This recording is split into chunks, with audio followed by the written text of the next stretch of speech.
সাফল্য লাভের জন্য পরিশ্রমের বিকল্প হয় না। যে কোনো কম্পিটিশন পরীক্ষায় বসার আগে তোমাদের নিজেদেরকে সঠিকভাবে প্রিপেয়ার করে নিতে হবে এবং কম্পিটিশন পরীক্ষার জন্য ইংরেজি একটা গুরুত্বপূর্ণ সাবজেক্ট তোমরা জানো। তো সেই কারণে চ্যানেলটাকে ফলো করো, ভিডিওগুলো লক্ষ্য করো, তোমরা নিজেরাই ইংরেজি লিখতে এবং বলতে পারবে।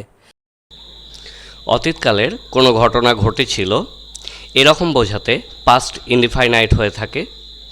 এক্ষেত্রে সাবজেক্টের পরে মূল ভার্বের V2 বা পাস্টের রূপ ব্যবহার করতে হয় এবং প্রেজেন্ট ইনডিফাইনাইটে যেটা দেখা গেছে থার্ড পারসন সিঙ্গুলার নাম্বারে মূল ভার্বের সাথে এস বা ইএস যোগ হয়েছে।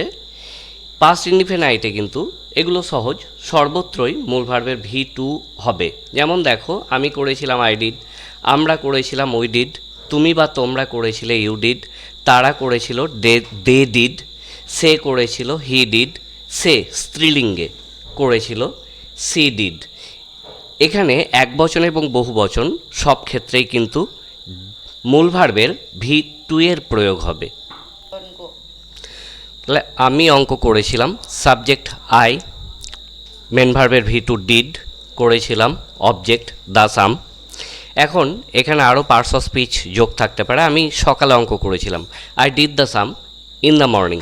তারা ক্রিকেট খেলেছিল, দে প্লেড ক্রিকেট। তারা মাঠে ক্রিকেট খেলেছিল, they played cricket in the field. এভাবে মূল ফর্মটা বজায় রাখতে হবে, সাবজেক্ট, মেন ভার্বের V2, অবজেক্ট, এরপরে তোমরা অন্যান্য পার্টস অফ স্পিচ যা থাকবে সেগুলো যোগ করে নিতে পারো।